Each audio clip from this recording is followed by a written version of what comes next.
que he aprendido como persona, como activista, como profesional. Como persona ha sido muy duro. Yo les debo admitir aquí y lo sé que muchas personas deciden no hacerlo público por eso, que personalmente en muchas ocasiones yo he llegado a mi casa a llorar de la piedra que me da tener que estar todos los días defendiéndome por ser lesbiana.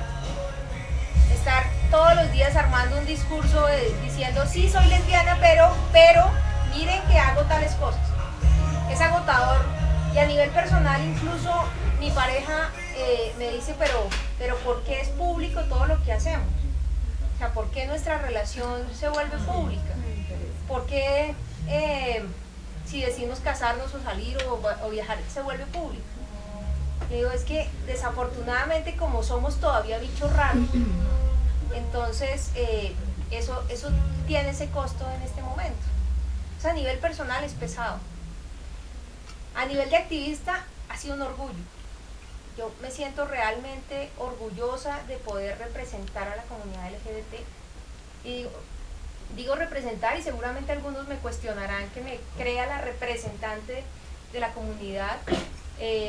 No me estoy autoasignando nada, pero creo que, digamos, he logrado mandar un mensaje a la comunidad en general de qué significa ser una mujer lesbiana, de que vean a una mujer profesional, que vean a una mujer que está tratando de hacer las cosas lo mejor que puede, seguramente con muchos errores, pero no más y no menos que cualquier otra persona. Y eso, digamos, que vaya logrando un imaginario distinto en Bogotá, me hace sentir muy bien como activista. Creo que nos falta mucho trabajo en Bogotá, pero también creo que en Bogotá hemos avanzado comparado con el resto del país millones de años. Y lo comprobamos con la encuesta que hizo la Dirección de Diversidad Sexual. La encuesta le preguntaba a los bogotanos, ¿ustedes están a favor o en contra del matrimonio entre parejas del mismo sexo? El 63% dijo estar a favor. No que no le importaba, no que más o menos, no, a favor. Y eso significa que hemos avanzado. Eso significa que nuestro trabajo no ha sido en vano, que hemos logrado cosas. Que por ejemplo esto que está haciendo la FEM, eso que están haciendo los grupos de activistas, eso es lo que estamos haciendo diariamente, de transformar imaginarios, está teniendo resultados. Así que cuando ya hago el balance y digo, bueno, como activista avanzamos, trato de equilibrar eso con lo personal. Y a nivel profesional, lo que les digo, la exigencia profesional es mucho más alta. Yo me he vuelto más perfeccionista, mucho más detallista, evitando el error, evitando equivocarme, evitando que las cosas salgan mal, hasta el detalle mínimo para que no se convierta eso en algo contra mí y que me cuestionen. En algún momento un periodista dijo, es que se gastaron 1.000 millones de pesos en Chapinero para una pendejada llamada la Semana al Rosa Vivo. No sé si alguno de ustedes ha asistido a este evento, un evento que hacemos en el parque de la 60 de los hippies. Es un evento de visibilización. 1.000 millones, dijo. El evento no costó ni 80. Nos tocó en muchas cosas tener ayuda, la gente dona su trabajo. 80 millones. Pero el periodista dijo, sin ningún temor, que nos habíamos gastado 1.000 millones de pesos. Señor, por favor, por lo menos tómese el trabajo de verificar. Entonces, en lo profesional, ha significado mucho más carga de trabajo que lo que hacen otras personas. De hecho, los funcionarios de la alcaldía comparan a sus jefes, a otros alcaldes y alcaldesas, y lo que generalmente me dicen es que usted hace el doble del trabajo que hacen los otros. Y es por eso, porque no estoy dispuesta a que cuestionen a la comunidad, porque de alguna manera cuando dicen es que usted no hace bien el trabajo, lo que dicen es las mujeres lesbianas no son capaces de hacer este trabajo. Si usted no lo hace bien es porque no lo pueden hacer. Ustedes no deberían volver a presentarse. Y eso, digamos, para mí es un peso tan grande que yo estoy todo el tiempo tratando de hacerlo bien. Entonces, esos niveles a veces los equilibro con la satisfacción, los equilibro con, por ejemplo, ver en la calle me dice, oiga, gracias porque usted salió y entonces yo ya le pude decir a mi mamá que soy lesbiana, o yo ya le pude decir a mi papá que soy gay, y eso, digamos, para mí es satisfactorio, es bueno, tiene una razón de ser, pero sigue siendo costoso y sigue siendo complicado. Y quizás lo último que quisiera contarles para abrir preguntas es, en este trabajo lo más difícil ha sido el ataque de la misma comunidad LGBT, del mismo sector. No hay cuña que más apriete, ha sido intenso, o fue por lo menos al comienzo intenso el ataque. Con el Cosmopolitan. A veces personas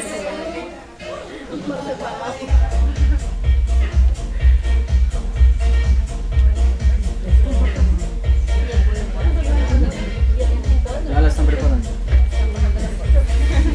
A veces personas del sector fueron bastante críticas con el trabajo que se estaba haciendo en Chapinero. Muchas personas del sector LGBT esperaban que yo solo trabajara con el sector LGBT. Entonces, mientras a unos yo les decía, pero señor, solamente es el 1% del presupuesto, a los del sector LGBT les decía, sí, es el 1%, pero estamos trabajando. Entonces empezaban, pero ¿por qué solo el 1%? Pero ¿cómo así que usted siendo lesbiana no está trabajando con nosotros? Pero ¿cómo así que usted no está invirtiendo más aquí por las trans, por los bisexuales?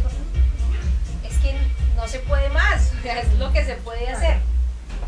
Y ese cuestionamiento me dolió porque era la gente con la que yo trabajaba. Mucha gente de activistas fueron muy crueles, incluso al comienzo, diciendo, de nada nos sirve tener una alcaldesa lesbiana porque a nosotros no nos apoya. Y eso realmente me golpeó. Afortunadamente, digamos, el tiempo pasa, todos crecemos, maduramos y aprendemos. Y tanto ellos como yo tuvimos un proceso de aprendizaje en decir, bueno, ¿qué se puede hacer conjuntamente? Entiendan hasta dónde puedo llegar. Una alcaldesa tampoco es que tenga tanto poder, de hecho no tiene ningún poder. Entonces, por favor, miren hasta dónde puedo. Y quizás allí aprendimos conjuntamente con el resto de los activistas, porque al comienzo sí fue complicado. Y ese aprendizaje de participación, las personas del sector LGBT hasta ahora estamos aprendiendo a participar en la vida pública. Estamos aprendiendo a exigir, estamos aprendiendo a que nos demuestren cosas, estamos aprendiendo a rendir cuentas como funcionarios y estamos aprendiendo a que nos rindan cuentas como ciudadanos y ciudadanas. Pero en ese aprendizaje, pues uno al comienzo es agresivo, y eso pasa con casi todos los grupos poblacionales.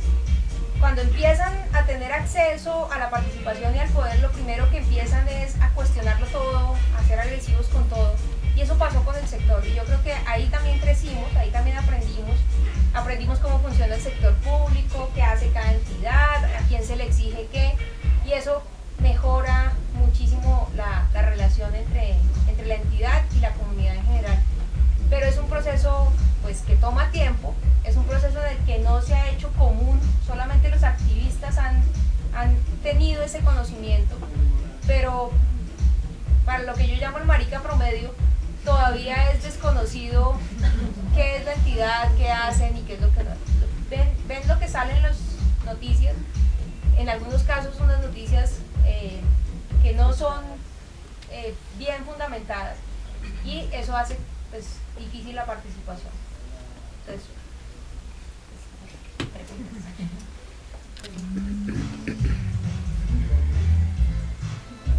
quedó claro como el agua del río Bogotá. ¿No crees que ser lesbiana influyó para que te nombraran? Yo creo que hubo un componente político que obviamente aseguró el cupo, y es veníamos haciendo un trabajo con el Polo Democrático por el tema LGBT.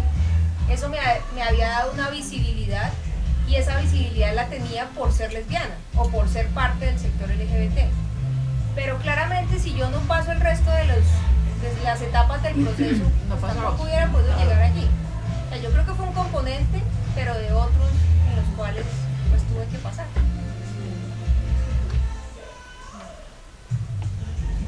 Yo quisiera preguntarte un poco dentro del polo cómo es la cosa, o sea, cómo funciona tu figura de lesbiana dentro del polo.